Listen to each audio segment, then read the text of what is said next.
नमस्कार दोस्तों, मेरा नाम डॉक्टर राजेश चौधरी। स्वागत है आपका फिजिक्स गुरु doctor RC sir online learning platform पर। दोस्तों, आज हम आपके लिए इस लेक्चर वीडियो में MCQ NCERT based 25 important questions का कलेक्शन लाए हैं। आप अगर किसी कंपटीशन एग्जाम की तैयारी कर रहे हैं जिसमें UPSC, RPSC, IIT, JEE Mains, advance, NEET और 11th 12th फाउंडेशन है, तो दोस्तों आज का लेक्चर वीडियो आपके लिए बहुत इंपॉर्टेंट है। आज के इस लेक्चर वीडियो में जो क्वेश्चंस आपको सॉल्व करवाए जाएंगे, इसके पीडीएफ का लिंक इस डिस्क्रिप्शन बॉक्स में दे रखा है।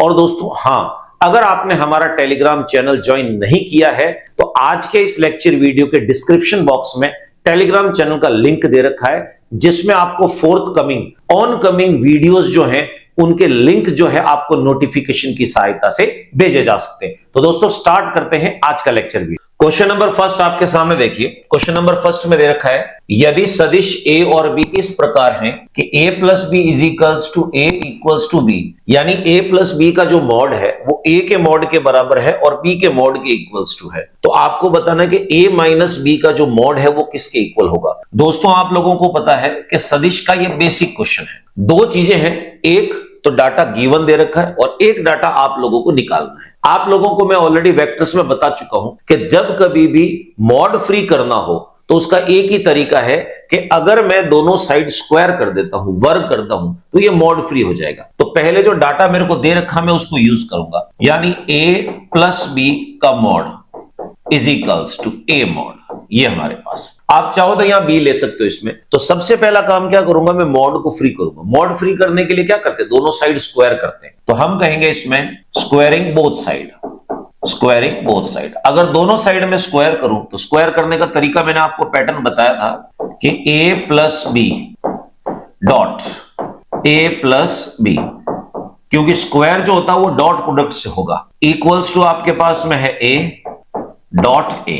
अब देखिए, डॉट में आपको पता है कैसे मल्टीप्लाई करते हैं। a को a से डॉट किया तो ये आएगा हमारे पास a स्क्वायर, a को b से डॉट किया a b cos theta, b को a से डॉट किया a b cos theta, b को b से डॉट किया b square is equals to हमारे पास हो गया a स्क्वायर। तो a स्क्वायर से a स्क्वायर कैंसिल आउट हो गया। हम ये कह सकते हैं कि इन दोनों को ऐड करेंगे तो 2ab cos theta is equals to, इसको इस साइड शिफ्ट कर देते हैं, माइनस बी स्क्वायर। अब बच्चा कहता है सर ब्लॉक हो गया। नहीं, आपको यह भी दे रखा है कि a और b दोनों इक्वल है। इसका मतलब मैं ये कह सकता हूं कि a जो है उसकी वैल्यू किसके इक्वल है, b के इक्वल है। तो जहां जहां मेरे पास a है मैं उसकी जगह b पुट कर दूंगा। तो a की जगह यहां b रखूं तो क्या हो जाएगा, 2b square cos theta is equals to minus b square. अब देखिए, b स्क्वायर से b स्क्वायर कैंसिल आउट हो गया, आपके पास बचेगा cos theta is equals to -1/2। ये हो गया। तो cos थीटा की वैल्यू आ गई आपके पास। अब हम बात करेंगे जो कैंडिडेट हमें निकालना है। सेम तरीके से आप लोगों को पूछा है कि a माइनस बी का जो मॉड है इसकी वैल्यू बताइए। तो हम एक काम करते हैं, स्क्वायरिंग बोथ साइड कर देते हैं। अगर मैं आपसे कहूं कि मैं दोनों साइड स्क्वायर करूं तो मेरे पास में क्या बनेगा, स्क्वायरिंग बोथ साइड, दोनों साइड हमने वर्ग कर दिया तो ये बन जाएगा a माइनस बी मॉड जो है उसका square equals to a minus b vector dot a minus b vector. क्योंकि मॉड हटाने का एक ही तरीका होता है स्क्वायरिंग। क्वेश्चन में भी मॉड है, पूछा हुआ वो भी मॉड के अंदर में, मॉडुलस में, तो इक्वल्स टू। सेम तरीके से इसको इससे डॉट करेंगे तो a स्क्वायर, इसको इससे डॉट करेंगे तो minus A B cos theta, मैं डायरेक्ट लिख रहा हूं, इसको इससे डॉट करेंगे तो minus A B cos theta हो गया हमारे पास, और इसको इससे डॉट किया तो प्लस कितना हुआ, बी स्क्वायर। अब दोस्तों ध्यान से देखिएगा, इसमें चीजें क्या क्या बन रही है आपके पास। ये है a स्क्वायर, ये हो गया हमारे पास में b स्क्वायर, और ये हमारे पास में है minus 2ab cos theta.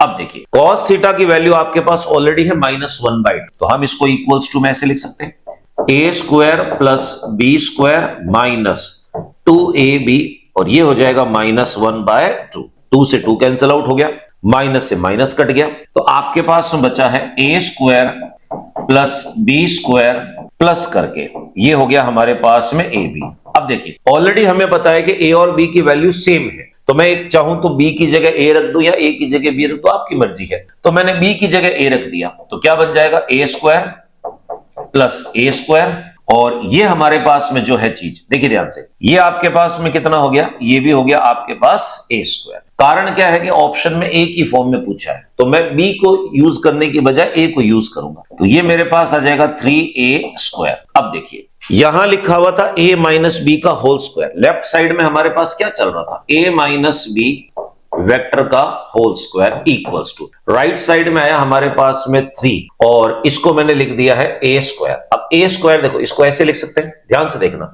√3 a vector square लिखा जा सकता है, बिल्कुल, क्योंकि वापस आप इसका स्क्वायर करोगे 3 आ जाएगा और ये स्क्वायर, तो स्क्वायर से स्क्वायर कैंसिल आउट हो गया। आप कहोगे a माइनस बी जो है मॉड, उसकी वैल्यू आई हमारे पास √3 a वेक्टर। अब ढूंढ लीजिए कौन सा है, आप चाहो तो इसको a वेक्टर कह सकते हो और चाहो तो इसको a मॉड कहोगे, क्योंकि ये a मॉड की वैल्यू है। तो हमारा आंसर आया √3 a मॉड। √3 a मॉड जो है आपके पास में डी ऑप्शन दे रखा है, तो आप ये कहोगे फर्स्ट क्वेश्चन का करेक्ट आंसर हमारे पास D option. Next question number second देखिए क्या दे रखा है, 3 न्यूटन, 4 न्यूटन और 12 न्यूटन के फोर्स है, एक बिंदु पर परस्पर लंबवत दिशाओं में कार्य थे, एक दूसरे के साथ परपेंडिकुलर लग रहे हैं, तो परिणामी बल का परिमाण कितना होगा। तो सबसे पहले आपको यह समझना जरूरी है, ये तीनों फोर्स एक दूसरे से परपेंडिकुलर है, उसका मतलब क्या है। तो हम इसको डायग्रामेटिकली अगर बनाना चाहें तो ऐसे रिप्रेजेंट कर सकते हैं कि 3 फोर्स है मेरे पास में और तीनों एक दूसरे के परपेंडिकुलर,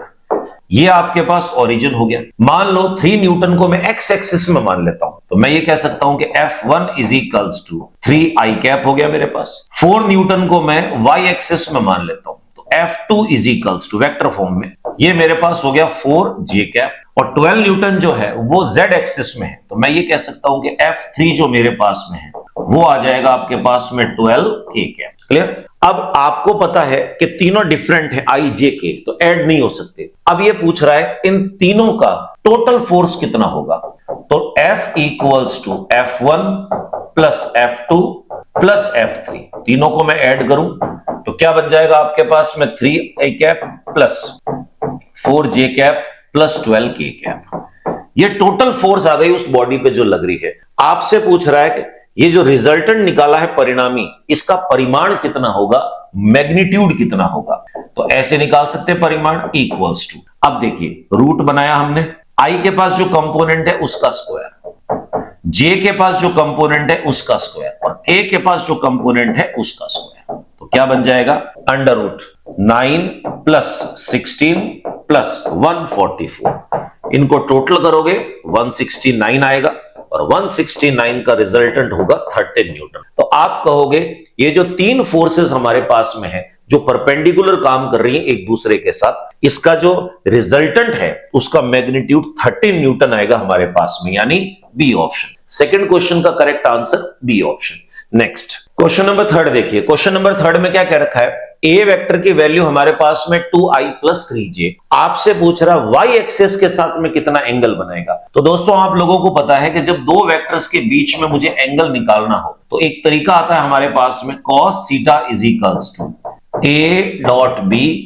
डिवाइडेड बाय a और b इन दोनों का मैग्नीट्यूड, ये मॉड आएगा हमारे पास। अब a तो आपको दे रखा है, b जो है वो y एक्सिस की बात कर रहा है, तो हम ये कह सकते हैं कि a वेक्टर की वैल्यू आपके पास में 2i प्लस 3j और b वेक्टर जो है वो सिर्फ j एक्सिस के अंदर में है, यानी y एक्सिस के अंदर में है, तो आप इसको सिर्फ j कैप बोल सकते हो। अब इन दोनों की वैल्यू एलिमिनेट कर दीजिए, ये बन जाएगा 2i cap plus 3j cap dot, ये बन जाएगा j कैप अपॉन करके a का मॉड अंडर रूट 2 का स्क्वायर 4, 3 का स्क्वायर 9 और अंडर रूट ये हो जाएगा 1 हमारे पास। तो ऊपर देखिए j सिर्फ j से मल्टीप्लाई होगा 3 अंडर रूट 13।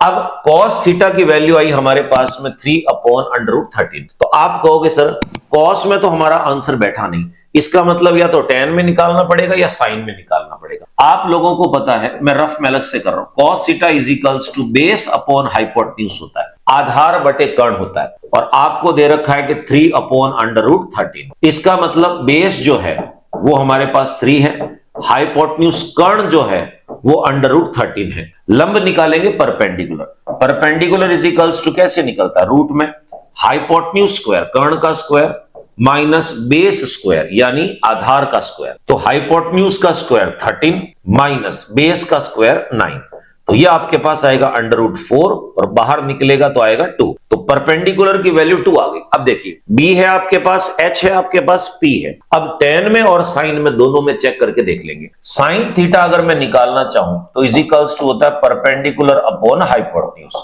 तो परपेंडिकुलर मेरे पास में 2 आया है और हाइपोटेन्यूज मेरे पास √13। तो sin थीटा जो है उसमें आपको 2/√13 नहीं मिल रहा, ठीक है।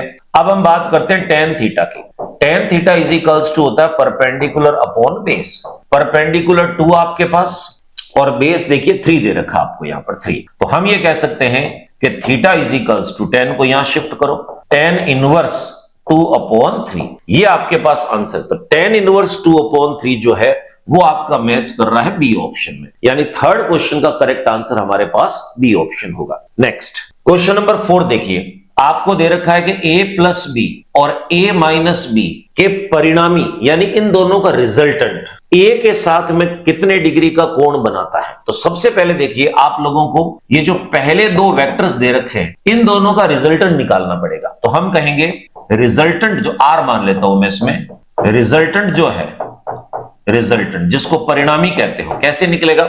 इन दोनों को आप ऐड कर दीजिए, क्योंकि जब दोनों के प्लस और दोनों के माइनस का मॉड सेम है तो आप इन दोनों को ऐड करके टोटल निकाल सकते हैं। तो टोटल हमारे पास कितना होगा, a प्लस बी और प्लस करके ये बन गया आपके पास में a माइनस बी, ये कैंसिल आउट हो गए। तो आपके पास आया 2a यानी ट्वाइस a वेक्टर का डबल है रिजल्टेंट। इसका आपको a के साथ में एंगल बनाना, तो हमने कहा ठीक है एंगल बनाते हैं। इसमें ध्यान से देखिएगा, ये क्या दे रखा 2a वेक्टर। आप कहोगे सर ये मान लिया मेरे पास में ये a वेक्टर है आपके पास, इसको मैंने कहा a वेक्टर। आप लोगों को साफ पता है a वेक्टर और 2a vector, 3a vector, 4a vector, यानी आगे का नंबर चेंज हो रहा है, यानी ट्वाइस, थ्राइस, 4 टाइम्स। तो आप कहोगे a वेक्टर और 2a वेक्टर इनके परिमाण में डिफरेंस है पर डायरेक्शन दोनों का सेम है। इसका मतलब a वेक्टर भी इसी डायरेक्शन में होगा और 2a वेक्टर जो है वो भी इसी डायरेक्शन में होगा। तो आप कहोगे जब दोनों सेम डायरेक्शन में है तो थीटा की वैल्यू हमारे पास में कितनी होगी, 0 डिग्री। हाँ, अगर यहां पर a की जगह b आता तो हम उन दोनों के बीच में एंगल निकाल सकते थे। a का a के साथ, खुद के वेक्टर का खुद के साथ में हमेशा 0 डिग्री यानी समानांतर होगा। तो फोर्थ क्वेश्चन का करेक्ट आंसर आपके पास में ए ऑप्शन दोस्तों। नेक्स्ट पांचवें में क्या दे रखा है, दो एकांक सदिश यानी यूनिट वेक्टर जो है का योगफल एक और यूनिट वेक्टर है तो उनके अंतर का परिमाण कितना होगा। तो जैसा क्वेश्चन में दे रखा है पहले उसको यूज करते हैं। आपसे कह रखा है, मान लो 3 यूनिट वेक्टर मान लिए मैंने, a कैप, b कैप और c कैप। ये 3 हमारे पास में इकाई सदिश है, यूनिट वेक्टर हो गए इसमें, ठीक। अब आपको क्या करना है, ये कह रखा है कि 2 एकांक सदिशों का योग तीसरा एकांक सदिश है। तो हम ये कह सकते हैं कि a cap plus b cap is equals to क्या होगा, c कैप। साथ में हमें यह भी पता है कि इकाई सदिश जो होता है उनका जो मॉड है वो 1 होगा, 1, और ये तीनों के जो मॉड हैं वो सेम होंगे क्योंकि तीनों ही इकाई सदिश हमारे पास, ठीक है। तो जब जरूरत पड़ेगी इनकी जगह 1 लिख सकते हैं। अब देखिए अगर वेक्टर हटाना हो, मॉड हटाना हो, इकाई सदिश कैप हटाना हो तो स्क्वायरिंग करके हटाते हैं। अब मैं आपसे कहूं दोनों साइड में वर्ग करने पर तो हम कहेंगे squaring both side, both side. दोनों साइड अगर मैं स्क्वायर करूं तो क्या बन जाएगा, देखिए ये बन जाए, मैं डायरेक्ट लिख देता हूं, a square plus B square plus 2ab, ये बन गया हमारे पास cos थीटा इक्वल्स टू हो जाएगा c स्क्वायर। अब देखिए a, b और c ये इकाई सदिश है तो इसकी वैल्यू 1 है, इसकी वैल्यू 1 है और ये 2ab लिख दिया मैंने और ये हो गया cos theta is equals to c भी यूनिट वेक्टर है, वैल्यू 1 होगी। एक 1 से एक 1 कट जाएगा, इसको यहां शिफ्ट करो तो आप कहोगे 2ab cos theta is equals to -1। जरूरत पड़ेगी तब यूज करेंगे। अब आपसे क्या पूछ रहा है, इनका अंतर बताइए कितना होगा। तो जहां मैंने प्लस किया था वहां मैं माइनस करता हूं। तो देखिए a cap minus b cap की बात कर इक्वल्स टू, आप दोनों साइड वर्क कर दो तो हम कहेंगे squaring both side, squaring both side, क्योंकि बिना वर्क किए आप इस कैप को रिमूव नहीं कर सकते। तो ये बन जाएगा मेरे पास में कि a माइनस b इनका स्क्वायर इक्वल्स टू, ये हो गया a माइनस b डॉट करके ए माइनस बी, स्क्वायरिंग मतलब डॉट प्रोडक्ट। तो क्या बन जाएगा, ए को ए से मल्टीप्लाई करोगे ए स्क्वायर, ए को बी से मल्टीप्लाई करोगे minus A B cos theta, B को ए से मल्टीप्लाई करोगे minus A B cos theta, और बी को बी से मल्टीप्लाई किया बी स्क्वायर। तो क्या बन जाएगा आपके पास, A square plus B square minus 2ab cos theta. अब देखो ये जो माइनस 2ab कॉस थीटा है मेरे पास में, इसकी जगह मैं क्या लिख सकता हूं, ये जो है ये माइनस 2ab कॉस थीटा में 2ab कॉस थीटा की जगह में -1 एलिमिनेट कर सकता हूं। तो मेरे पास में ये क्या बन जाएगा, देखो ये हमारे पास में है A square plus B square minus यहां लिखा हुआ और 2ab कॉस थीटा की वैल्यू -1 है, equals to A square plus B square plus 1 हो गया। ए और बी दोनों की वैल्यू 1 है, तो ए स्क्वायर और बी स्क्वायर की वैल्यू भी 1 1 होंगी। तो ये हो जाएगा 1 प्लस 1 प्लस 1 इक्वल्स टू 3। अब लेफ्ट साइड में क्या चल रहा था इसमें, ए कैप माइनस बी कैप का होल स्क्वायर। अब मुझे ए कैप माइनस बी कैप चाहिए, होल स्क्वायर नहीं चाहिए, तो स्क्वायर को रिमूव करो, रूट बन जाएगा। तो फाइनल रिजल्ट आपके पास में आएगा A cap minus B cap is equals to √3। तो अब देखिए √3 कौन सा आपके पास में, सेकंड ऑप्शन। तो पांचवें क्वेश्चन का करेक्ट आंसर आपके पास में है B option. Next question number 6 देखिए, एरर्स वाले टॉपिक में से है, यूनिट एंड डायमेंशंस में से। क्या चीज हमारे पास में है, V जो वोल्टेज है वो दे रखा है, करंट दे रखा है, और आपसे पूछा है कि रेजिस्टेंस जो है V अपॉन I, इसमें टोटल परसेंटेज एरर कितना होगा। तो दोस्तों आप लोगों को पता है कि अगर मैं ओम्स लॉ को यूज करूं, हालांकि यह हिंट दे रखा है, वैसे देते नहीं है इसमें, R is equals to V upon I से मुझे पता है कि वोल्टेज के मेजरमेंट में कुछ एरर है, करंट के मेजरमेंट में कुछ एरर है, त्रुटि है, तो रेजिस्टेंस को जब हम नापेंगे तो उसमें त्रुटि कितनी आएगी। तो इसको ऐसे लिखा जा सकता है एरर की फॉर्म में, delta R upon R percent equals to delta V upon V percent plus delta I upon I percent. अब देखिए delta V upon V percent, अब इनकी वैल्यूज क्या क्या है हमारे पास में, क्वेश्चन में दे रखा है, आपको पता है ये वैल्यू होती है V की और ये वैल्यू होती है डेल्टा V। तो मैं ये कह सकता हूं कि डेल्टा V की वैल्यू मुझे कितनी दे रखी है, 5, V की वैल्यू मेरे पास में कितनी है, 100, ये वैल्यू है I की, और ये वैल्यू आपके पास में है डेल्टा I। तो डेल्टा I की वैल्यू आपके पास है 0.2 और I की वैल्यू आपके पास में कितनी है, 10 है। परसेंटेज लाना है तो 100 से मल्टीप्लाई करना पड़ेगा। तो मैं ये कहूंगा ये क्या बनेगा मेरे पास, देखो इक्वल्स टू 5 अपॉन 100 मल्टीप्लाई 100 से मल्टीप्लाई किया तब जाके ये परसेंट बनेगा, प्लस करके यहां पर 0.2 अपॉन 10 है, इनटू मैंने 100 से मल्टीप्लाई किया तो परसेंटेज बन जाएगा। तो ये कैंसिल आउट हुआ, ये आया आपके पास 5%, प्लस ये इससे कैंसिल आउट होगा, 10 मल्टीप्लाई होगा तो 2%। तो आप कह सकते हो 5 और 2 हमारे पास कितना हुआ, 7%।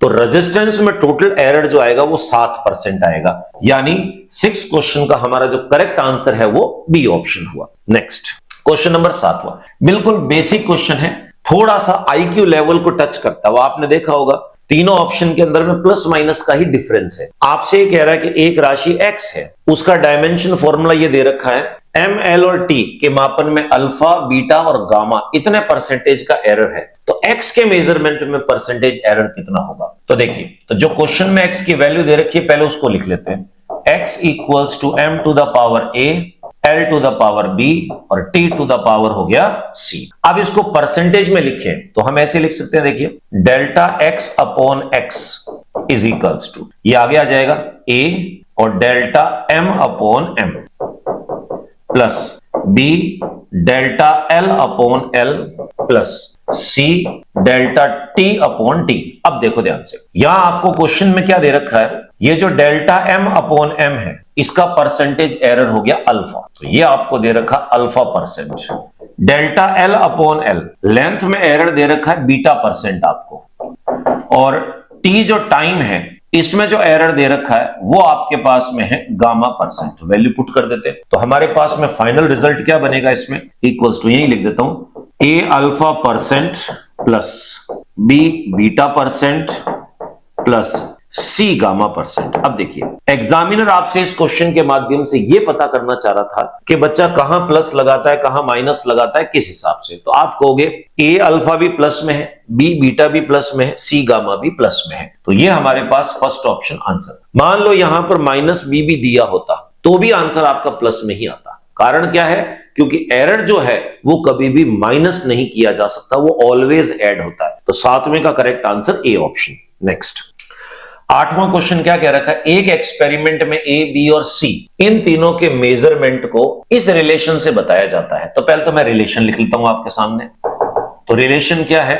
x equals to A B square upon करके हो गया हमारे पास में c। ठीक है, फिर आपसे कह रहा है ए, बी और c इनके मापन में इतने इतने इतने परसेंटेज का एरर दे रखा है। तो a में है 1%, b में है 3% और c में है 2%, उल्टा करके दिया हुआ है। तो सबसे पहले इसको एरर की फॉर्म में लिखेंगे। Delta x upon x equals to delta a upon a plus power आगे आ जाएगी 2 डेल्टा b अपॉन b और प्लस पावर आगे आ जाएगी 3 डेल्टा c अपॉन c। कई बार बच्चे बोलते हैं कि सब c को ऊपर लाएंगे तो -3 आ जाएगा और फिर आगे माइनस आएगा। नहीं, एरर्स ऐड होते हैं इसमें। अब देखो, आपको a का परसेंटेज कितना दे रखा है? 1%। तो हम कहेंगे प्लस माइनस 1%, प्लस माइनस साथ लेंगे क्योंकि ऑप्शन में दे रखा है। प्लस करके 2 इंटू b का परसेंटेज आपके पास में 3% है, ये हो गया 3, प्लस माइनस लिख दिया मैंने यहां पर, प्लस माइनस करके, और 3 c का परसेंटेज आपके पास में 2% दे रखा। अब ऐड कर दो इनको, ये बन गया हमारे पास 1 है, ये ध्यान रखो। 1% प्लस 6% प्लस 6%, तो ये टोटल मिला के आपके पास में आ जाएगा 13%, और वो भी किसका? प्लस माइनस का। क्लियर? इसको मैं सही कर देता हूं। ये जो है आपके पास में ये प्लस माइनस हो जाएगा हमारे पास। क्लियर? तो हम कहेंगे इसका जो एरर है वो हमारे पास प्लस माइनस 13%। तो ए ऑप्शन जो है आपके पास में वो इसका करेक्ट आंसर हुआ 8वें क्वेश्चन का। नेक्स्ट क्वेश्चन में क्या दे रखा है? y is equals to A sine omega x upon v minus k। एक तरंग के समीकरण को दर्शाता है। ओमेगा एंगुलर वेलोसिटी, v रेखीय वेग है हमारे पास में, k जो है इसका डायमेंशन आप लोगों को बताना। हमने कहा ठीक है। देखो ध्यान से, मैं आपको एक चीज कहूं, डायमेंशन फॉर्मूले में मैंने आपको एक चीज बताई थी, ILATE, inverse, logarithmic, algebraic, trigonometric और एक्सपोनेंशियल। इन पांचों का डायमेंशन फॉर्मूला नहीं होता। इक्वेशन में मुझे क्या कह रखा है कि y इज इक्वल्स टू, ध्यान से देखना, y is equals to a sine, अब ओमेगा बाहर है, मैं अंदर मल्टीप्लाई कर देता हूं, क्या बन जाएगा?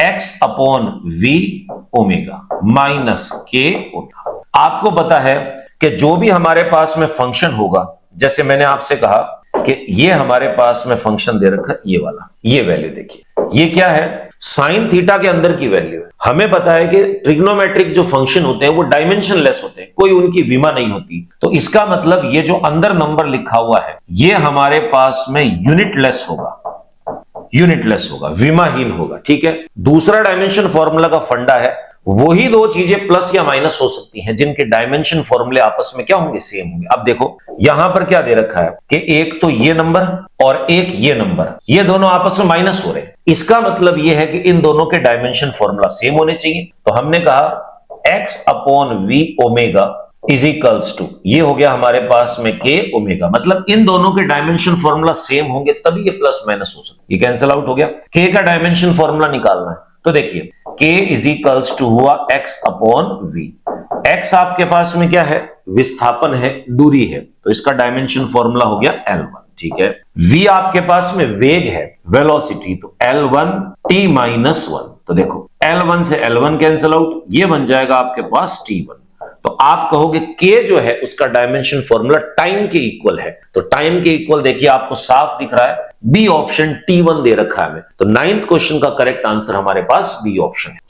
क्वेश्चन नंबर 10, क्वेश्चन नंबर 10 थोड़ा सा कैलकुलेटिव है, हालांकि मुश्किल नहीं है, लेंथी कैलकुलेशन हो सकती है। ऊर्जा, एनर्जी, वेग, वेलोसिटी, टाइम, टी, इनको फंडामेंटल क्वांटिटीज अगर मैं मान लूं तो मास जो है द्रव्यमान, उसका डायमेंशन फॉर्मूला क्या हो? इसको लिखने का तरीका मैंने आपको बताया, मास इन तीनों चीजों पे डिपेंड कर रहा है। तो हम इसको ऐसे लिख सकते हैं, m is equals to e की पावर x कह दिया, v की पावर y कह दिया और t की पावर मैंने z कह दिया। मुझे क्या करना है? x, y, z की वैल्यूज निकालनी है ताकि मुझे पता चल जाएगा किस पे कौन सी पावर आ रही है। इसके लिए क्या करेंगे, इनके डायमेंशन फॉर्मूलाज पुट कर देंगे, विमा सूत्र। मास का डायमेंशन फॉर्मूला m1, एनर्जी का dimension formula m1 L2 T minus 2 x हो गया।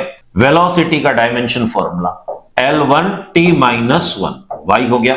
टाइम का डायमेंशन फॉर्मूला T1 z हो गया। अब ये पावर्स को मल्टीप्लाई कर दो, तो लेफ्ट में m1 है इक्वल्स टू, ये बन जाएगा m की पावर x, l की पावर 2x, t की पावर माइनस 2x। पहला नंबर क्लियर। दूसरा l की पावर y, t की पावर माइनस y, और ये बन गया t की पावर z। अब इकट्ठा कर देते हैं इनको, लेफ्ट साइड में है m to the power 1 equals to, अब देखिए मास अकेला है तो m raise to the power x हो गया, l यहां भी है और यहां भी है, तो l की पावर हो गई 2x प्लस y, और t तीनों में दिख रहा है तो हम कह सकते हैं t की power minus 2x minus y और प्लस हो गया हमारे पास z। अब देखिए बच्चों, इसमें पावर्स को इक्वेट कर लेंगे, तो मास m1 है और यहां x है, तो x की वैल्यू आ गई 1 मेरे पास में। अब यहां l नहीं है तो इसका मतलब l की पावर 0 थी, तभी l हटा इसमें से, तो यहां l की पावर 0 है और यहां पर है आपके पास 2x प्लस y। x की वैल्यू 1 डाल दीजिए, 1 डालोगे तो ये 2 हो जाएगा, इस साइड जाएगा तो y की वैल्यू हो जाएगी माइनस 2। अब देखो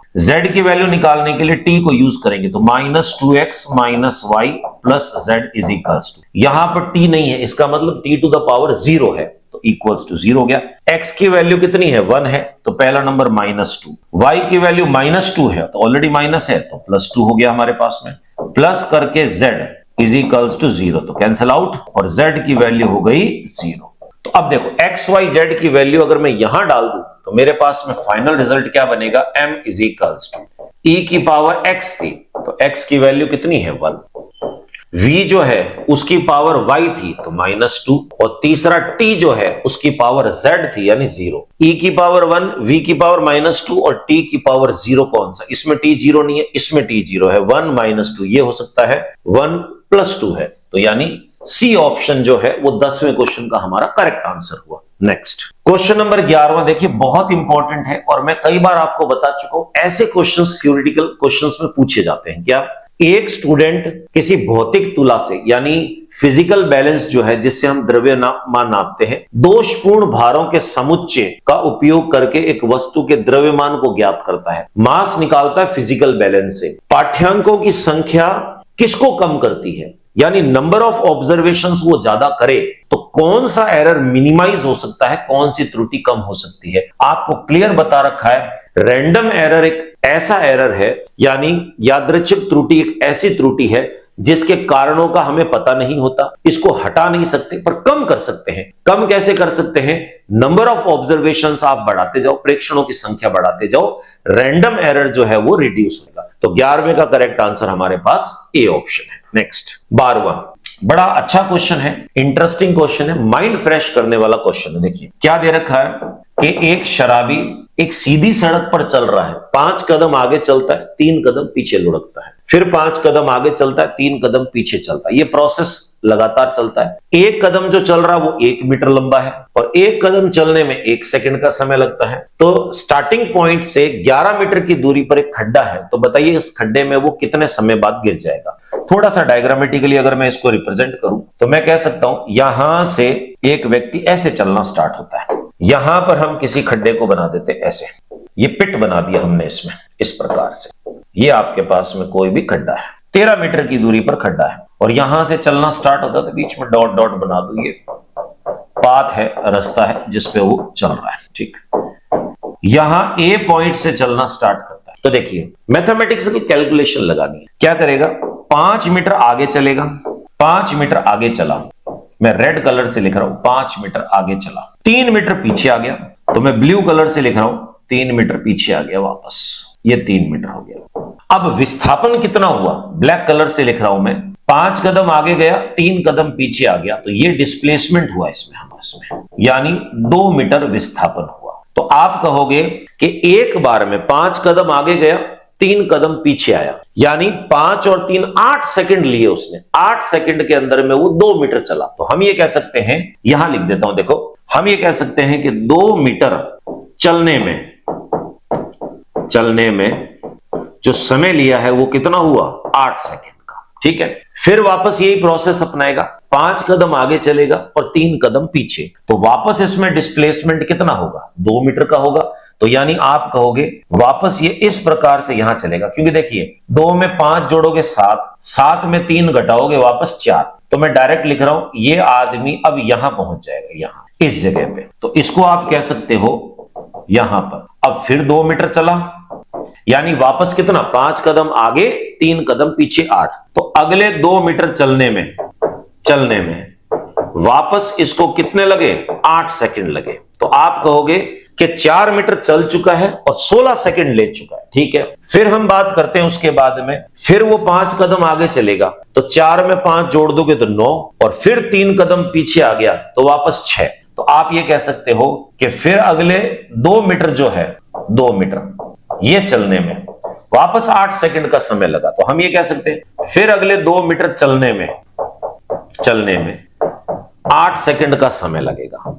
अब आप ये कह सकते हो कि 6 मीटर चल चुका है और 24 सेकंड हो गए। अब यहां से देखिए, यहां से लेकर स्टार्टिंग पॉइंट से ये 6 मीटर चल चुका है और इस 6 मीटर को चलने में इसने टोटल 24 सेकंड का समय लिया। ठीक है, अब फिर 5 कदम चलेगा, तो 6 के बाद 5 कदम 5 जोड़ना है, 7, 8, 9, 10 और ये हुआ हमारे पास में 11। तो आप कहोगे कि खड्डा कितनी दूर है, 11 मीटर दूर है। यानी इस 6 के अंदर में 5 कदम अगर जोड़ देता हूं तो 11 मीटर बन जाएगा, और ये खड्डा जो है आपके पास में 11 मीटर है। यानी अगले 5 कदम चलते ही उसकी 11 मीटर की दूरी पूरी हो जाएगी और उस दौरान के अंदर में वो खड्डे में गिर जाएगा। यानी अगले 5 मीटर और चलाना है इसको, और 5 मीटर चलने में वापस आने की जरूरत ही नहीं, खड्डे में गिर चुका है, 5 सेकंड लग गए। तो देखिए दूरियां हमारे पास में जो टोटल बन रही है वो कितनी, 2 मीटर 2 मीटर 2 मीटर और 5 मीटर। तो टोटल डिस्टेंस हो गया आपके पास 11 मीटर।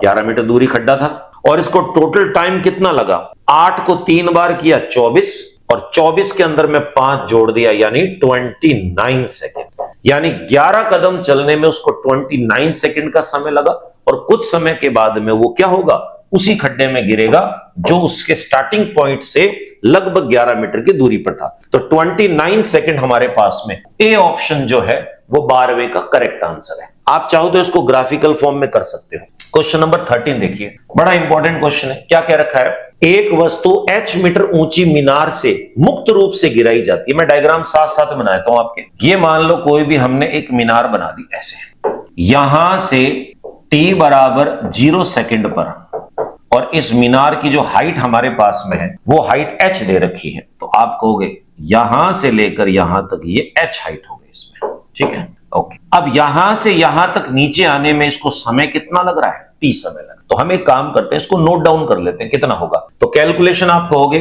कि सर स्वतंत्रता पूर्वक है, तो u 0 हो गया हमारे पास। न्यूटन की सेकंड इक्वेशन लगाओ, h is equals to u तो 0 है, हाफ gt स्क्वायर, ये बने। यानी आप ये कह सकते हो h हाइट चलने के लिए जो फॉर्मूला लगेगा वो हाफ gt स्क्वायर हो गया। ठीक है, अब ये क्या कह रहा है, इसका जमीन तक पहुंचने में t सेकंड का समय लगता है, वस्तु मुक्त रूप से गिरने के t/2 सेकंड पश्चात कहां होगी। यानी अब ये कहना चाह रहा है कि t/2 टाइम, आधा टाइम कर लो इसमें, ये t/2 टाइम, इस t/2 टाइम पे ये कहां होगी। तो हमने कहा ये यहां होगी।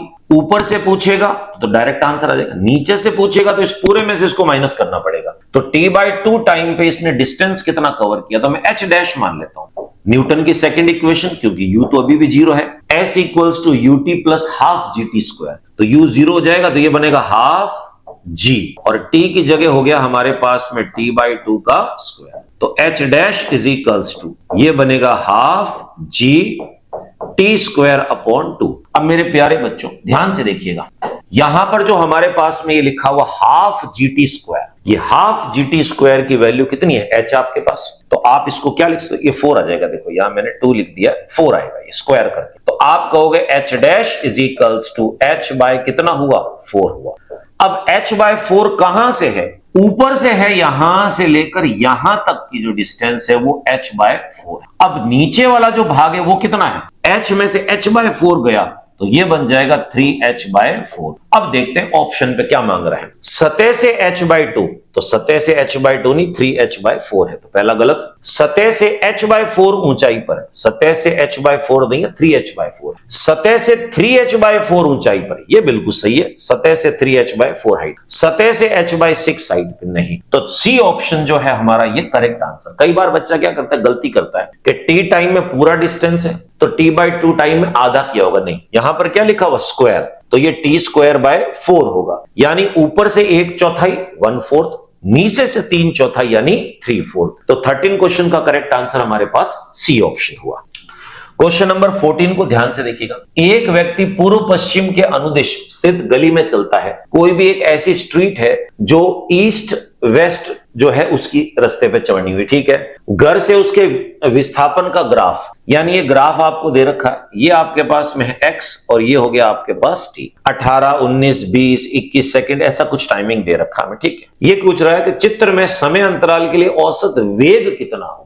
अब जरा ध्यान से देखिएगा, यहां से स्टार्ट हुआ, यहां से स्टार्ट हो गया, ये ऊपर गया, यहां जाने के बाद यहां गया, फिर ये वापस यहां पहुंचा। तो देखिए O पॉइंट से स्टार्ट हुआ था, O पॉइंट पे पहुंच गया, ठीक है। फिर वापस रिवर्स डायरेक्शन में गया, उल्टी दिशा में, और फिर वापस यहां पहुंच गया। कहने का मतलब क्या है, जहां से ये स्टार्ट हुआ था उसी पॉइंट पे पहुंच रहा है। ये जो O लाइन दिख रही है ना आपको, ये मूल बिंदु है। ये ऐसे है आपके पास स्ट्रीट, यहां से रवाना हुआ O पॉइंट से, पहले गया ये 40 मीटर यहां पर, 40 मीटर यहां, फिर उसके बाद वापस लौट आया ये यहां पर 40 मीटर, फिर उसके बाद रिवर्स डायरेक्शन में उल्टी दिशा में गया 40 मीटर, फिर वापस ये यहां लौट आया इसमें ऐसे 40 मीटर। तो अब आपसे क्या पूछ रहा है, ये पूछ रहा है कि औसत वेग कितना होगा, एवरेज वेलोसिटी। तो और आपको पता है कि मैं औसत वेग की जब बात करूं, औसत वेग, तो ये मेरे पास में क्या होता है, विस्थापन displacement upon total time taken, कुल लिया गया समय। आपको पता है कि जब विस्थापन ही 0 है, समय t ले लू मैं 21 सेकंड 20 सेकंड जो भी दे रखा है, तो मेरे पास आंसर कितना आएगा 0। तो आप कहोगे इस न्यूमेरिकल में एवरेज वेलोसिटी 0 की, हाँ औसत चाल निकाल सकते हैं हम इस न्यूमेरिकल के फॉर्मूले से, परंतु औसत वेग पूछा है तो औसत वेग हमारा कितना होगा, 0 होगा। 14 का आंसर ए। कई बार बच्चे को उम्मीद नहीं होती कि इतना इजी क्वेश्चन आ जाएगा, तो फिगर आउट करें कि क्वेश्चन में दे क्या रखा है, कि चाल पूछा है कि वेग पूछा है। नेक्स्ट क्वेश्चन नंबर 15 देखिए आपके सामने क्या दे रखा है कि x अक्ष के अनुदिश गतिशील कण की स्थिति x बराबर इतनी है द्वारा व्यक्त की जाती है। तो t बराबर 0 सेकंड से t बराबर 2 सेकंड तक कण ने कितनी दूरी तय की। देखिए कई बार बच्चों को क्या लगता है कि t इजिकल्स टू 0 सेकंड रखें और t इजिकल्स टू 2 सेकंड रखें और इन दोनों को प्लस कर दे। कारण क्या, देखिए यहां पर माइनस दे रखा है, अगर x की इक्वेशन में माइनस आ रखा, इसका मतलब पार्टिकल चलता चलता वापस लौट के आया। तो ऐसी कंडीशन में आप एक्चुअल आंसर नहीं निकाल सकते। तो सही आंसर निकालने का मेथड क्या है, देखिए सबसे पहला काम क्या करोगे आप इसमें, अगर यहां पर माइनस नहीं होता तो हम डायरेक्ट इसको यूज कर सकते थे। माइनस आने का मतलब पार्टिकल रिटर्न बैक आता है, तो ऐसी कंडीशन में सबसे पहले वेग निकालना है, और वेग आपको पता है वेलोसिटी कैसे निकालते हैं, dx अपॉन dt। तो x जो मेरे पास में है इसका डिफरेंशिएशन करेंगे t के रिस्पेक्ट में, 2 plus 8t minus 4t square. तो क्या बन जाएगा, ये 2 का तो 0 हो जाएगा, 8 minus 8t metre per second, ये बन गया। अब देखिए अब इसका क्या करेंगे, ग्राफ ड्रॉ करेंगे, और आपको पता है कि VT ग्राफ का जो एरिया होता है वो डिस्टेंस होगा मेरे पास में। सेम प्रोसेस 0 से लेकर 2 सेकंड तक का मैं पैरेलल में ग्राफ भी बनाऊंगा आपके लिए साथ साथ में। यहां पर ये हो गया, ये लाइन मैंने यहां खींच दी इसमें, तो आप कहोगे ये तो बन जाएगा T और ये बन जाएगा आपके पास V प्लस का, और ये बनेगा V माइनस, क्योंकि साफ दिख रहा है कि V माइनस भी आएगा। इसको मैंने कह दिया T बराबर 0 सेकंड और इसको मैंने कह दिया 1 सेकंड, और ये मेरे पास में हो गया 2 सेकंड, इक्वल इंटरवल पे बना है, ठीक है। सबसे पहले t is equals to 0 second पे वेलोसिटी कितनी है, तो मैं कहूंगा v at t is equals to 0 seconds. तो जहां जहां t है वहां 0 रख दो, तो आपके पास में आएगा 8 मीटर पर सेकेंड।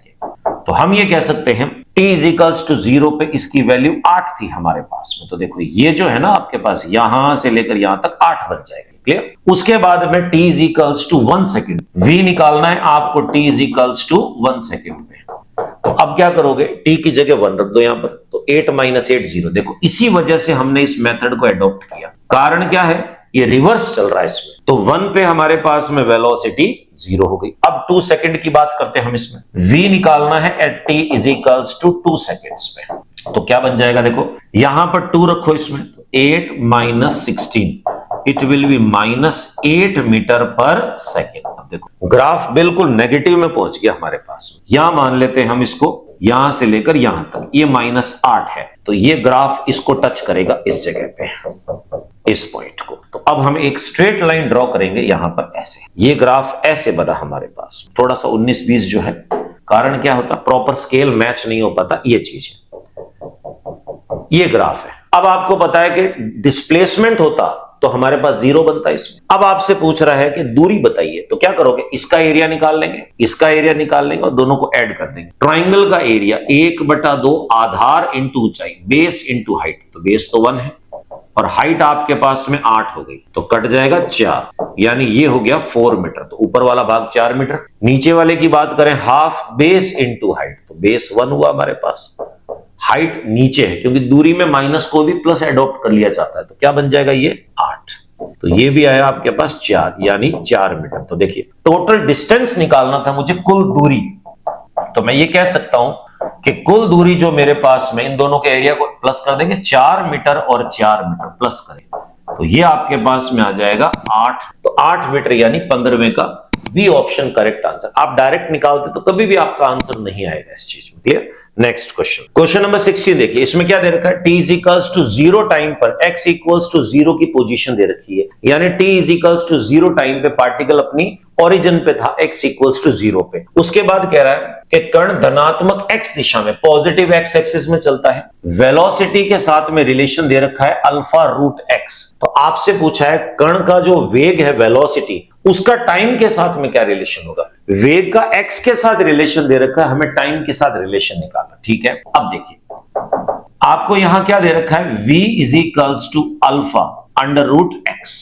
हमें क्या चाहिए, वेलोसिटी और टाइम के बीच का रिलेशन चाहिए, यानी आपको x रिमूव करना। तो एक बेसिक फंडा मैं आपसे कहूं कि मैं इसको क्या लिख सकता हूं, ये जो मेरे पास में है v को लिख सकता हूं dx/dt is equals to α√x बन गया मेरे पास। क्लियर? तो इसको यहां शिफ्ट करें, इसको नीचे है, तो ये बन जाएगा dx/√x is equals to alpha हो गया हमारे पास dt। ये dx है स्मॉल डिस्प्लेसमेंट, dt है स्मॉल टाइम। अगर मुझे x और t की वैल्यू निकालनी है तो एक सिंपल सा फंडा मैं इंटीग्रेट करूंगा। अगर मैं दोनों साइड इसको समाकलन करता हूं तो लेफ्ट साइड में क्या बन जाएगा मेरे पास, इसको मैं ऐसे लिख सकता हूं, देखो dx/x की पावर हो गई मेरे पास 1/2 is equals to integration alpha dt, इसको ऊपर शिफ्ट कर दो, इंटीग्रेशन x की power -1/2 dx is equals to integration alpha dt। अब इंटीग्रेट कर देते हैं इसमें, तो x की power -1/2 plus 1 upon -1/2 plus 1 is equals to alpha t हो गया। तो आप इसको कहेंगे, ऊपर हमारे पास x की पावर 1/2 और ये बन गया हमारे पास में 1/2 is equals to alpha T. इसको यहां शिफ्ट कर दो, तो x 1/2 is equals to 1/2 alpha T. Squaring कर दो, तो x इक्वल्स टू आ गया आपके पास में, स्क्वायरिंग करेंगे तो रूट हट जाएगा, तो 1/4 अल्फा स्क्वायर टी स्क्वायर। मेरे प्यारे बच्चों, आपको t में रिलेशन चाहिए, ये कांस्टेंट नंबर्स नहीं चाहिए। x और t का रिलेशन आ गया, ये मांग रहा है वेलोसिटी और टाइम में रिलेशन। अब आपको पता है वेलोसिटी निकालने के लिए क्या करेंगे, dx/dt। तो मैं सबसे पहले इसका डिफरेंशिएशन करूंगा t के रिस्पेक्ट में, 1/4 अल्फा स्क्वायर बाहर है, d/dt t स्क्वायर।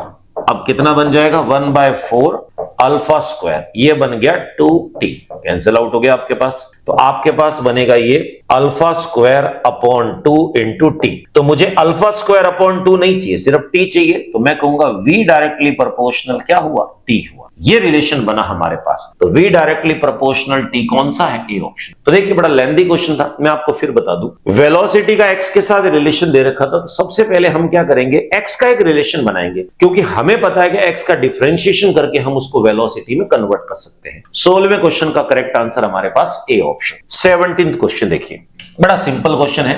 एक कार सीधी सड़क पर, ये हमारे पास में जो डिस्टेंस है ये d दे रखा है, इसमें सीधी सड़क पर d दूरी 2 घंटे में तय करती है। तो इसको थोड़ा सा ग्राफिकल बना दे, डायग्रामेटिकली। मान लो यहां से यहां की बात कर रहे हैं, ये A पॉइंट है और ये हो गया B पॉइंट। ये कह रहा है कि एक कार सीधी सड़क पर डी दूरी, ये डी डिस्टेंस हो गया, ये कितने घंटे में कवर कर रही है, 2 आवर्स के अंदर में कन्वर्ट किया उसने, ठीक है मान ली। और अगले 3 घंटे में वापस अपने बिंदु पे लौटा, 2 घंटे में गई थी और वापस डी दूरी जो है वो कितने घंटे में कवर करेगी, 3 आवर्स के अंदर में कवर कर रही है। तो आपको क्या निकालना है कि औसत चाल कितनी होगी। देखिए आपको पता है, बड़ा सिंपल सा फंडा, डी दूरी गई तो डी दूरी वापस भी आई। तो मैं आपसे औसत चाल की बात करूं तो 7वीं 8वीं क्लास के अंदर में एक फॉर्मूला यूज करते हैं, औसत चाल, average speed is equals to कुल तय दूरी, total distance covered divided by कुल लिया गया समय, द टोटल टाइम टेकन। तो आप कहोगे टोटल डिस्टेंस कितना कवर किया, डी गया और डी वापस आया तो 2D हो गया, और टोटल टाइम कितना, 2 आवर्स और 3 आवर्स, 5 आवर्स। तो एवरेज स्पीड आ गई आपके पास में 2D/5। तो 2D/5 देखो कौन सा दे रखा है, बी ऑप्शन है 17 का करेक्ट आंसर। कोई फॉर्मूला नहीं था, बेसिक फंडा था इसमें। नेक्स्ट 18th क्वेश्चन कंसेप्चुअल है, कई बार एग्जाम के अंदर में पूछा जा चुका है। क्या पूछा आपसे, एक गेंद ऊर्ध्वाधर ऊपर की ओर फेंकी जाती है, ठीक है, आपको पता है कि ऊपर जाएगी वापस रिटर्न बैक होगी। फिर कह रहा वायु प्रतिरोध को नियत और पर्याप्त माना जाए। जनरली हम क्या कंसेप्ट यूज करते हैं, जब किसी गेंद को ऊपर फेंकते हैं तो एयर रेजिस्टेंस नेग्लिजिबल होता है, वायु प्रतिरोध नगण्य होता है। तो जितना टाइम ऊपर जाने में लगेगा उतना ही टाइम नीचे आने में लगेगा। पर यहां यह कह रहा है कि वायु प्रतिरोध को नगण्य नहीं मानना है, एयर रेजिस्टेंस है तो ऊपर का समय और नीचे का समय अलग होगा। तो आपसे पूछा कौन सा टाइम ज्यादा होगा और कौन सा टाइम कम होगा। तो इसको कंसेप्चुअल वे में हम देखें तो हम ये कह सकते हैं, यदि एयर रेजिस्टेंस, वायु प्रतिरोध जो है, एयर रेजिस्टेंस नेग्लिजिबल माना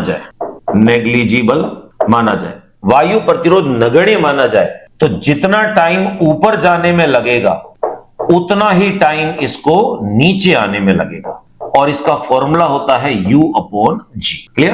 पर अगर मान लो मैं आपसे कहूं, ये कह रहा है एयर रेजिस्टेंस नेग्लिजिबल नहीं मान, तो हम कहें यदि वायु प्रतिरोध, एयर रेजिस्टेंस, वायु प्रतिरोध लिया जावे,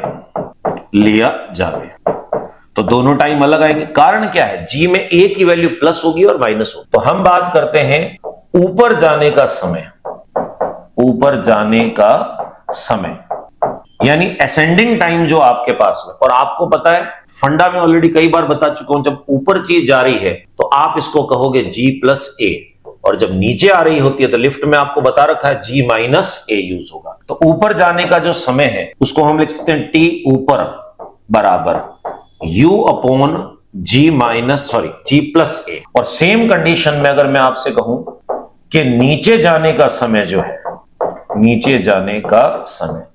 डिसेंडिंग टाइम जो आपके पास है, तो T नीचे इज इक्वल्स टू U/G-A। अब आप खुद देख लो, G+A ये संख्या बड़ी है तो इसका मतलब इसका रिजल्ट छोटा आएगा। तो T ऊपर जाने की वैल्यू कम होगी और T नीचे आने की वैल्यू ज्यादा होगी। तो हम कहेंगे T नीचे जो है ये बड़ा होगा एज कंपेयर टू T ऊपर।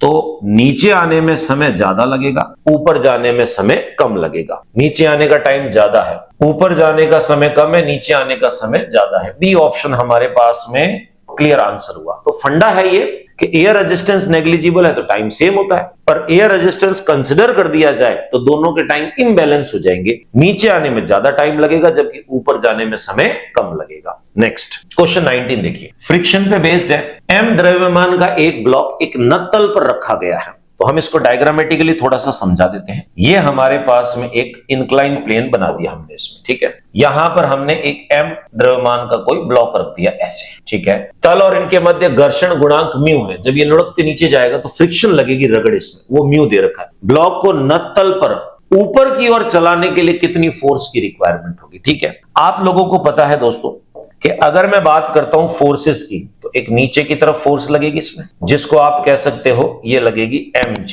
ठीक है।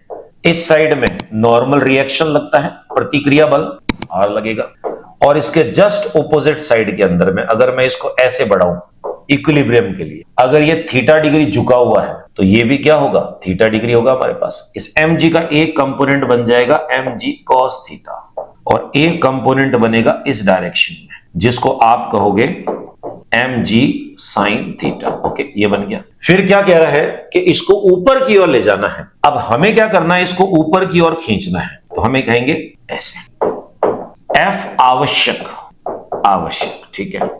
जब आप नेसेसरी फोर्स, जब आप ऊपर की तरफ खींचोगे फ्रिक्शन फोर्स लगेगी नीचे की ओर। तो एक घर्षण बल इस पे नीचे की तरफ भी लग रहा है ऐसे, ये देखो मैं ब्लू से बना दूं, ये घर्षण बल लगेगा। और ये फ्रिक्शन फोर्स कितनी लगेगी, mu into R, F is equals to mu R. आप कहोगे फोर्सेस अगर बैलेंस करूं तो अपवर्ड इक्वल्स टू डाउनवर्ड होगा हमारे पास, क्योंकि मिनिमम नेसेसरी कंडीशन इतनी चाहिए होगी। तो एफ आवश्यक जो है, आवश्यक इज इक्वल्स टू कितना होगा, M G sine theta plus करके एफ घर्षण, इन दोनों को जोड़ लो तो कम से कम इतनी फोर्स चाहिए होगी, आप इसको ऊपर ले जा सकते हो। इससे कम फोर्स में ये नीचे की ओर जाएगा। तो एम जी साइन थीटा तो एज इट इज पड़ा हमारे पास, इसको छेड़ेंगे ही नहीं हम। इसमें फ्रिक्शन होता है हमारे पास में म्यू इंटू आर, और मेरे प्यारे बच्चों आर की वैल्यू कितनी है, आर के जस्ट ऑपोजिट डायरेक्शन में एम जी कॉस थीटा दे रखा है। तो मैं इस आर की जगह वैल्यू एलिमिनेट कर दूंगा, कितनी, एम जी कॉस थीटा।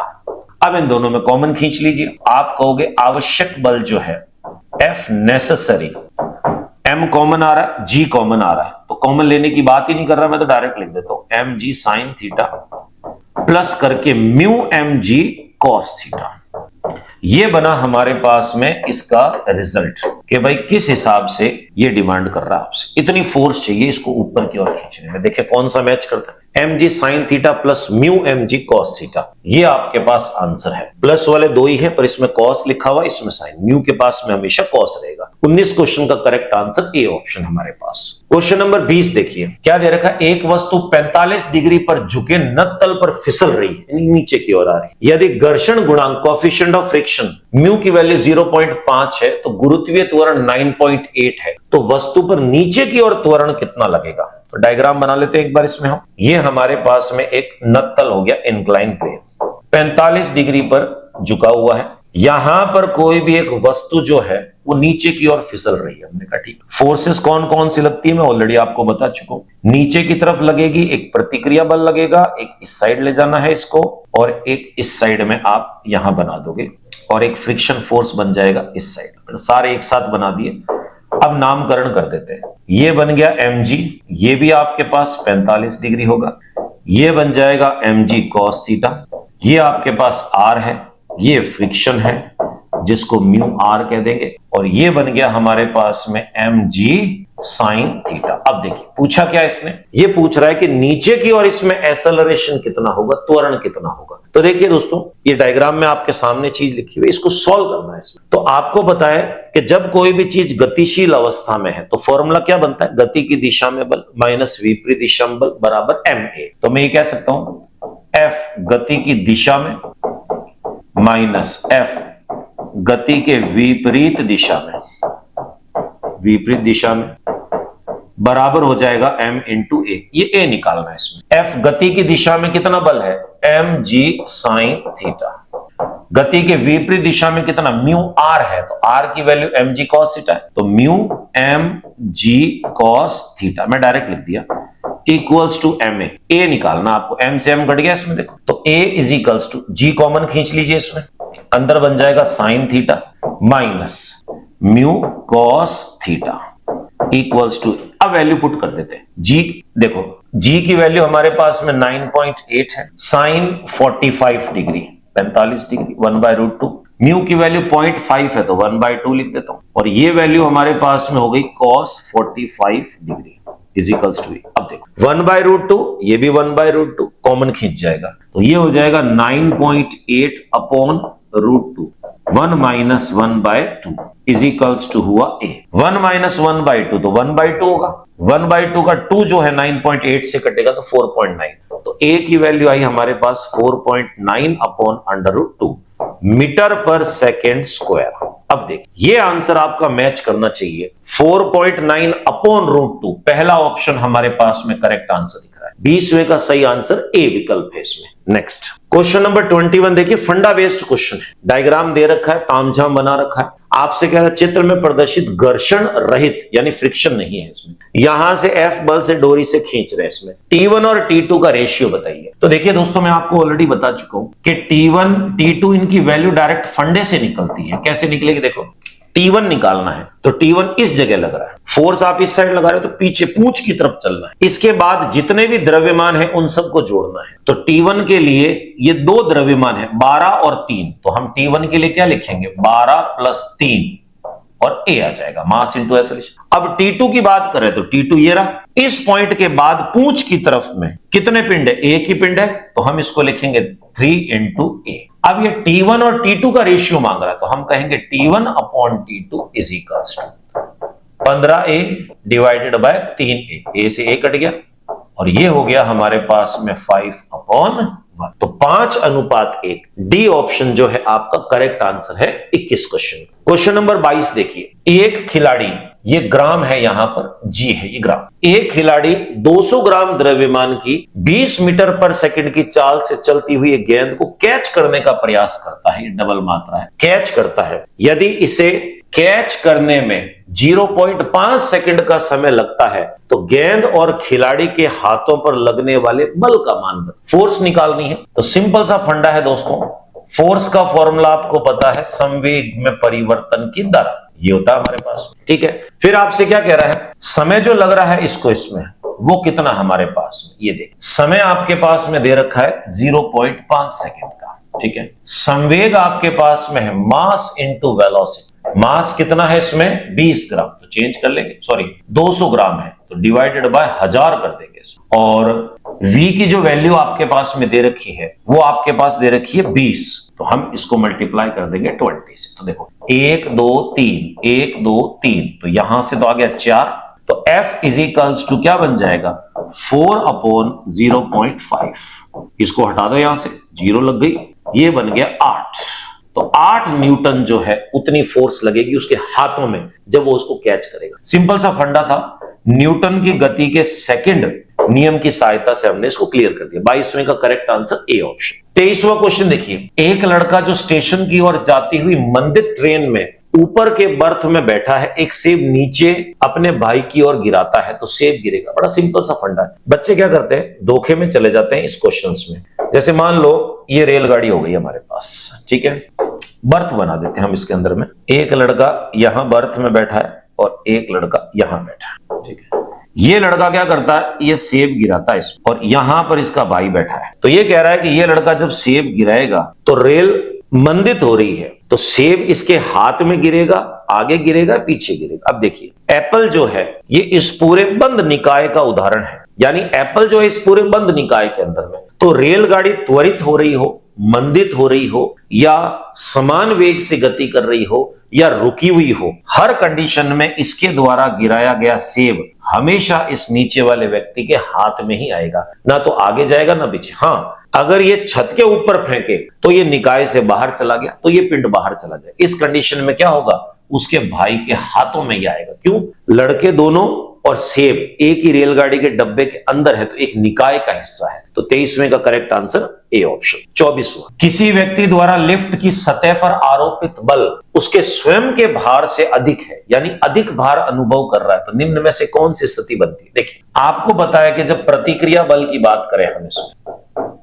प्रतिक्रिया बल, रिएक्शन फोर्स, जब लिफ्ट ऊपर की ओर जाती है, यानी लिफ्ट ऊपर की ओर जाएगी, ऊपर की ओर, उस समय व्यक्ति अपने स्वयं के भार से अधिक भार अनुभव करता है। तो हम इसको ऐसे कह सकते हैं R = mg+a, यानी एक कंडीशन तो ये हो जाएगी, त्वरण होना चाहिए, ऊपर की ओर जानी चाहिए। तो ये क्या कह रहा है, ऊपर की ओर त्वरित हो, तो बी तो आंसर है। अब देखिए दो दो ऑप्शन ढूंढ रहा है, ठीक है। अब ऊपर की ओर त्वरित है तो इससे तो आंसर आ गया। अब ऊपर की ओर मंदित हो जाएगा तो यह -a लगाएगा, तो इसका मतलब तो भार कम हो जाएगा, तो ये हो नहीं सकता। फिर आपको बताया कि अगर लिफ्ट नीचे की ओर जाती है, लिफ्ट नीचे की ओर है, नीचे की ओर, तो इस कंडीशन में अगर त्वरित होती हुई जा रही है, एक्सेलरेट है, तो आदमी को महसूस किया गया भार उसके भार से कम महसूस होगा, ठीक है। अब मान लो मैं कुछ ऐसा सिस्टम करूं, नीचे की ओर लिफ्ट जा रही है पर मंदित है ये। क्या है ये? मंदित है, रिटार्ड है ये। तो इस कंडीशन में ए की वैल्यू क्या होगी? माइनस ए होगी। तो त्वरित में तो ए आएगा, मंदित में माइनस ए लिखूंगा, तो इस कंडीशन में आर इज इक्वल्स टू क्या होगा? एम जी माइनस माइनस ए। तो ये हो जाएगा एम जी प्लस ए। अब आप देखिए, ऊपर जाते हुए त्वरित और नीचे आते हुए मंदित हो, इस कंडीशन के अंदर में आदमी अपने भार से अधिक भार कम महसूस करेगा। नीचे की ओर मंदित होनी चाहिए सी, यानी बी और सी, ये हमारा करेक्ट आंसर होगा। बी और सी देखिए किसमें दे रखा है? Option number B. 24वें का करेक्ट आंसर हमारे पास में है बी ऑप्शन। 25वां, 100 किलोग्राम भार का एक व्यक्ति अपने सिर पर 10 केजी का भार रखता है, अपने सिर पर भार लिए हुए मीनार की छत से कूदता है। व्यक्ति द्वारा अनुभव किया गया भार कितना का फंडा है दोस्तों, हवा में कोई भी वस्तु भारहीनता अनुभव करती है, यानी जितना भार नीचे की ओर लग रहा उतना ही भार ऊपर की ओर लगेगा। तो भले ये 100 किलो का आदमी 10 किलो अपने सिर पे वजन लेकर कूद रहा है, अगर हवा में है तो इसका भार शून्य होगा। क्यों? हवा में व्यक्ति भारहीनता अनुभव करता है। तो हम इसका एक फंडा लिख सकते हैं इसके अंदर में। फंडा क्या है? वायु में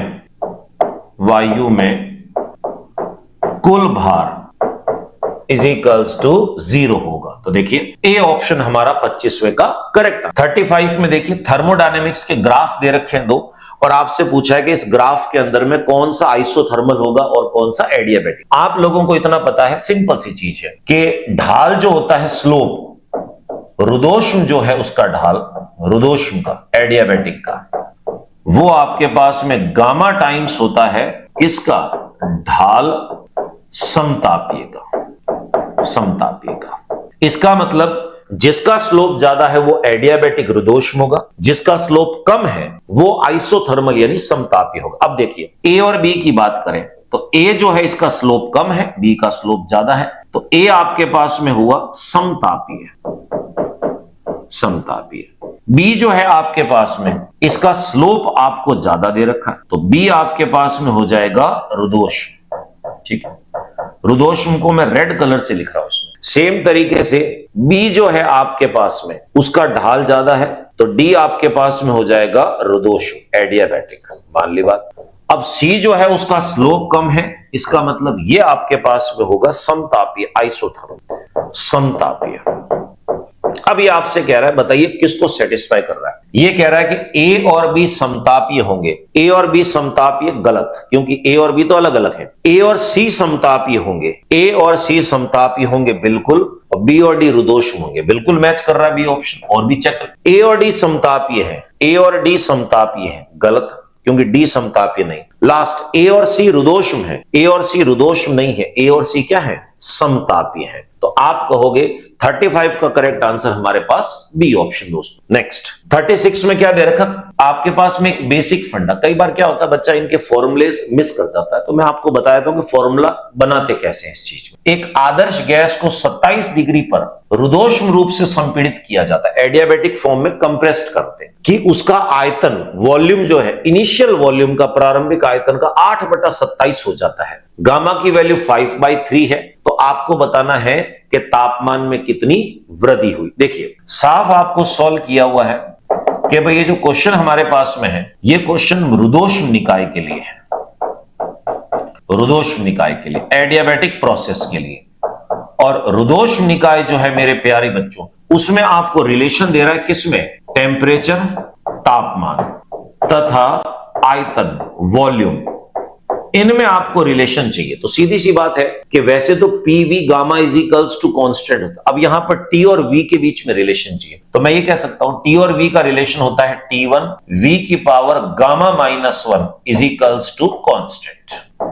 अब दो अलग अलग कंडीशंस की बात करूं तो मैं ये कह सकता हूं T1 v1 gamma -1 is equals to T2 V2 gamma -1। देखिए जब तक जो चीज निकाल रहे हैं उसको साइड बैक नहीं कर देते, एक साइड नहीं कर देते, तब तक वैल्यूज नहीं डालनी है। आपको दे क्या रखा? 27 डिग्री, यानी T1 की वैल्यू दे रखी है 27 डिग्री, तो इसको केल्विन में चेंज करेंगे, 273 + 27 इट विल बी 300 केल्विन। तो T1 आ गया मेरे पास, वो लिखा हुआ।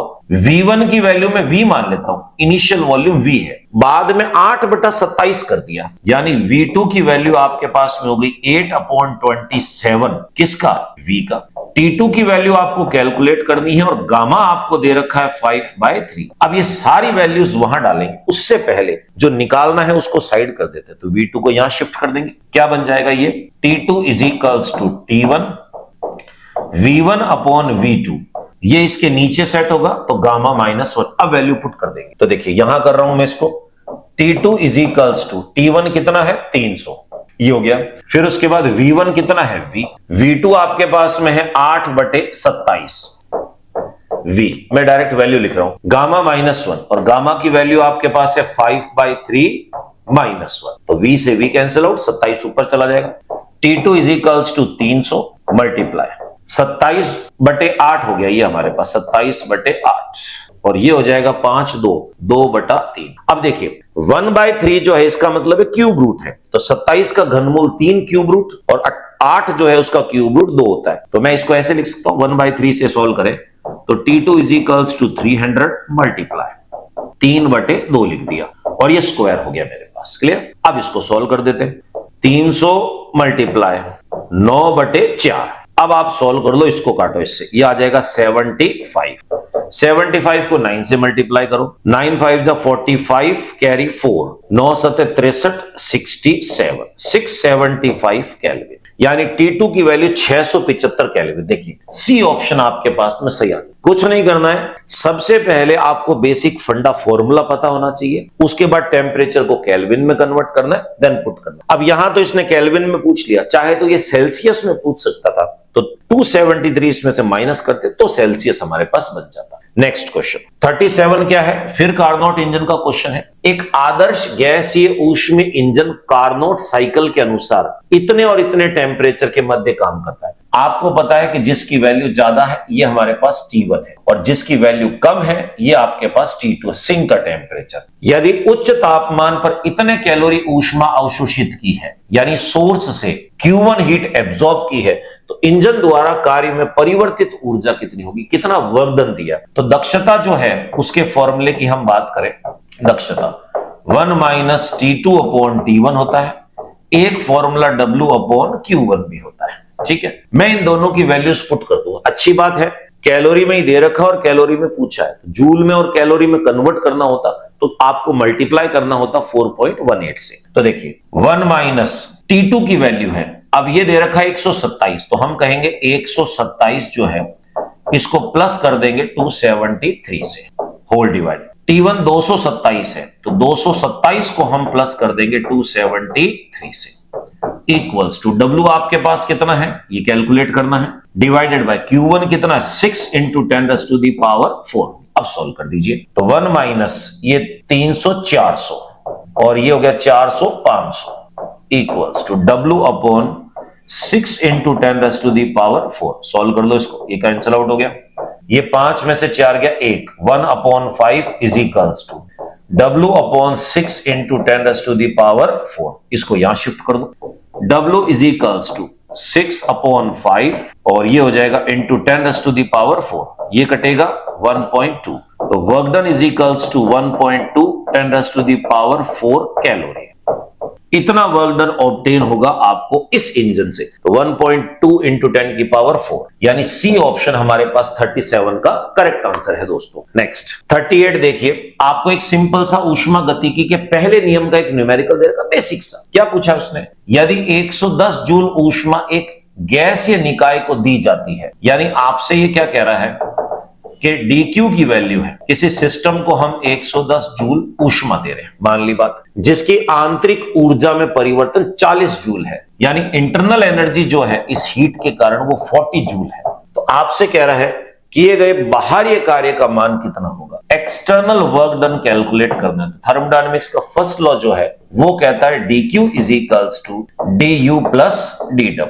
dQ की वैल्यू 110, dW हमें कैलकुलेट करना है प्लस 40, शिफ्ट करो इस साइड में, dW is equals to 110 minus 40। मेरे प्यारे बच्चों, it will be 70 joule, 70 joule का वर्क डन होगा तो बी ऑप्शन आपके पास में 38 का करेक्ट आंसर हुआ। नेक्स्ट 39, ऊष्मा गतिकी का सेकंड नियम जो है वो आपको दे रखा है। ये आपके पास में मान के चलें कि क्लॉसियस स्टेटमेंट जो है उस पर बेस्ड है रेफ्रिजरेशन का। अब रेफ्रिजरेशन में क्या दे रखा है, एक रेफ्रिजरेटर -10 डिग्री सेल्सियस और +27 डिग्री सेल्सियस के मध्य कार्य करता है। आपको पता होना चाहिए जिसका टेम्परेचर कम है वो सिंक का टेम्परेचर है। तो T2 की वैल्यू आपको दे रखी है -10 डिग्री सेल्सियस। केल्विन में चेंज करें, -10 + 273, इट विल बी 263 केल्विन, ये बन गया। और T1 हाई टेम्परेचर सोर्स का है, यानी रेफ्रिजरेटर के बाहर का टेम्परेचर 27 डिग्री सेल्सियस। कन्वर्ट करेंगे इसको, 27 degree Celsius + 273 is equals to, ये हो गया आपके पास में 300 केल्विन। ओके, अब आपसे कह रहा है कि तो बताइए गुणवत्ता गुणांक का मान कितना होगा, यानी कोएफिशिएंट ऑफ परफॉर्मेंस की वैल्यू कितनी होगी। आपको बता रखा रेफ्रिजरेटर में ये होता है T2 upon T1 minus T2।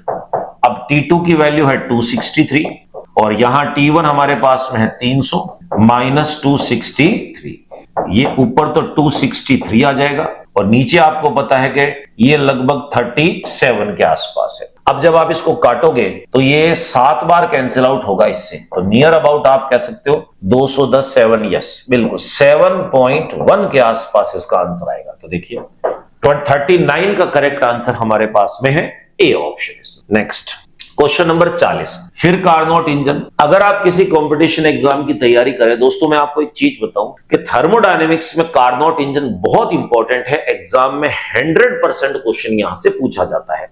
अगर किसी भी क्वेश्चन में कोई फंडा आपको क्लियर नहीं है तो आप नीचे कमेंट बॉक्स में लिख दीजिए, उसका सही रिवर्ट आपको मिल जाएगा। और हां दोस्तों, अगर आप अपने फंडामेंटल्स दुरुस्त करना चाहते हैं तो गूगल प्ले स्टोर से हमारा फिजिक्स गुरु डॉक्टर आरसी सर का मोबाइल ऐप डाउनलोड कर सकते हैं और जिस किसी भी कोर्स की आप तैयारी कर रहे हैं उस कोर्स को आप परचेस कीजिए। तो सारे थियोरिटिकल कंसेप्ट जो हैं उस कोर्स में आपको दे रखे हैं। तो चलिए दोस्तों, इसमें क्या दे रखा है, एक कार्नोट इंजन W/Q का मान, यानी दक्षता एक तरह से 1/6 है, यदि सिंक का तापमान 62 डिग्री सेल्सियस से कम करते हैं। अब पहले की बात कर रहा है कि दो चीजें दे रखा है इसमें, देखिए पहले और फिर बाद की बात कर रहा है। पहले वाले में क्या चीज थी कि मान लो सोर्स का टेम्परेचर T1 है, सिंक का टेम्परेचर T2 है, ठीक है।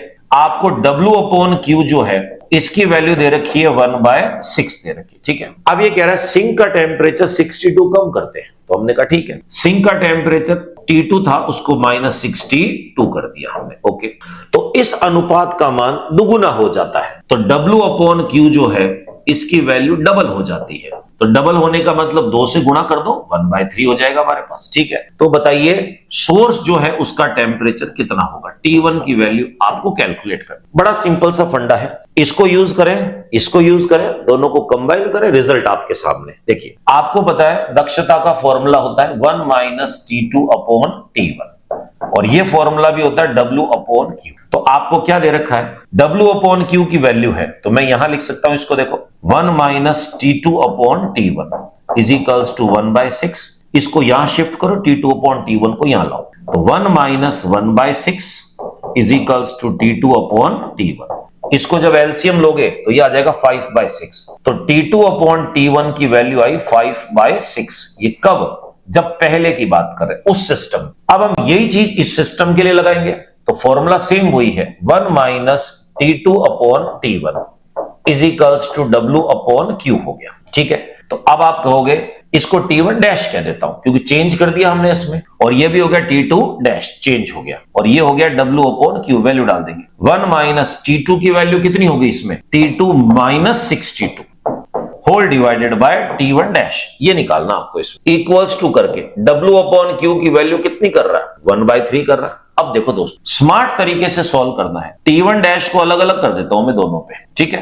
तो हम कहेंगे एक काम करते हैं ऐसे, 1 - देखो मैं आपको एक चीज बताऊं, थोड़ा सा इजी गोइंग कर देते हैं आपके लिए। इसको मैं डैश हटा देता हूं यहां से, क्योंकि मुझे क्या करना है, कुछ चीजें यहां से यहां उठा के रिप्लेस करनी। तो मैं आपसे कहूंगा कि ये हो गया हमारे पास में T2, देखो बॉक्स बना रखा है मैंने, T2/T1 माइनस करके ये हो जाएगा आपके पास में 62/T1 इक्वल्स टू 1/3। तो मैंने क्या किया इसमें, इस T1 को दोनों के पास अलग अलग कर दिया। बच्चे बोले ऐसा क्यों किया? इससे बेनिफिट क्या मिलेगा कि ये जो वैल्यू मेरे पास में है इसकी वैल्यू 5/6 आ जाएगी मेरे पास। ठीक है, तो क्या बन जाएगा 1 माइनस, बॉक्स में है ये ध्यान रखना, 5/6 minus 62 upon T1 is equals to 1/3। अब आप इसको सॉल्व करो, T1 निकालना है। पहला काम तो मैं ब्रैकेट ओपन करता हूं, तो 1 माइनस 5/6 प्लस ये हो जाएगा आपके पास में 62 upon T1 is equals to 1/3। देखो बच्चों 62 अपॉन T1 को यहीं छोड़ दो, इन दोनों को उठा के यहां ले आओ, तो ये बन जाएगा 62 upon T1 is equals to 1/3 minus 1 plus 5/6। एक साथ एलसीएम लेंगे सबका, नीचे एलसीएम 6 आ जाएगा, यहां डिवाइड करेंगे 2, यहां डिवाइड करेंगे 6, यहां डिवाइड करेंगे 5, 5 और 2 7, 7 में से 6 गए 1, 1/6। क्रॉस मल्टीप्लाई कर दो,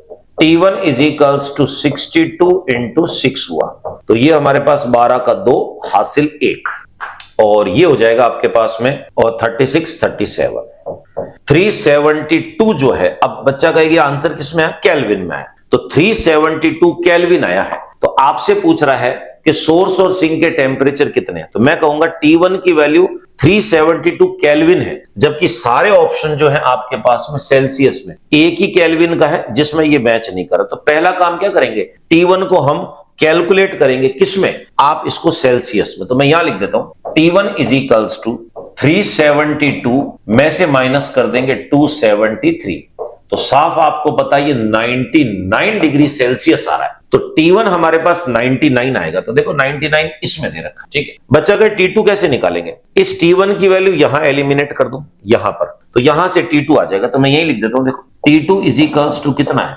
5/6 इंटू T1 हो जाएगा 372, इसको काटो, 6 6 जा 36, 1 बच गया 2 हो गया, मल्टीप्लाई करो 6 पंजे 30, 310 हो गया, 310 केल्विन। अब 310 केल्विन T2 आया है, तो सेल्सियस में बदलना, 273 से माइनस करेंगे, T2 is equals to 310 minus 273, मेरे प्यारे बच्चों 37 डिग्री सेल्सियस। 37 और 99, 37 और 99 बी ऑप्शन। 40वें क्वेश्चन का करेक्ट आंसर हमारे पास बी ऑप्शन है दोस्तों। नेक्स्ट 41 डायरेक्ट सिंपल सा क्वेश्चन है, अभी थोड़ी देर पहले जिक्र किया था। समतापीय और रुदोष्म की बात करते हैं, आइसोथर्मल और एडियाबैटिक की बात करें तो एडियाबैटिक रुदोष्म का ढाल स्लोप गामा टाइम्स ज्यादा होता है आइसोथर्मल यानी समतापीय से, रुदोष्म वक्र का ढाल गामा गुना होगा समतापीय वक्र के ढाल से। तो 41 का direct hit and trial method है जिसको हमने कहा ए ऑप्शन।